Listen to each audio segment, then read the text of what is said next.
ఈ ప్రశస్త రాత్రి ఎందుకు దేవుడు నిన్ను తప్పించాడు? ఎన్నెన్నో అపాయాలు, ప్రమాదాలు, ఎన్నో రోగాలు, బలహీనతలు, కరోనాలో గుంపులు గుంపులుగా రాలిపోయారు, కుప్పలుగా రాలిపోయారు మనుషులు. కానీ దేవుడు నిన్ను కాపాడాడు. నువ్వు బలవంతుడని కాదు, నీవు ఆరోగ్యవంతుడని కాదు, నీ మీద ఆయనకి సంకల్పం ఉంది, నీ మీద ఆయనకు ఒక ప్రణాళిక ఉంది.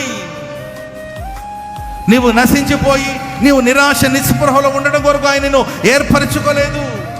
ఈరోజు నీ ఆశలన్నీ విఫలమైపోయి, నీ ఉద్దేశాలన్నీ కూడా విఫలమైపోయి, ఇక నేనేమీ చేయలేను, నా బ్రతికింతే, వయసు మీద పడిపోయింది, వయసు 80 ఏళ్ళు అయింది, ఈ వయసులో నేను ఏం చేయగలుగుతానని ఒకవేళ నువ్వు అలసిపోయి సొమ్మసిల్లిపోయి నడిపించబడుతున్నావేమో.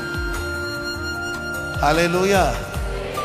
ఎండిపోయిన మొద్దు, దాని వేరు మట్టిలో పాతుకుపోయి, మట్టిలో అది పాతదైపోయి ఎండిపోయిన స్థితిలో ఉన్నప్పుడు కూడా నీటి వాసన చేత ఆ మొద్దు మరలా చిగురిస్తుంది. అంత చప్పట్లు కూడా మొదలు గట్టిగా హల్లెలూయా. నీ ఆశలన్నీ కూడా ఎండిపోయిన స్థితిలో ఉందేమో, నిరాశలో ఒకవేళ నువ్వు బ్రతుకుతున్నావేమో. నీటి వాసన అనగా ఈ రాత్రి ప్రభు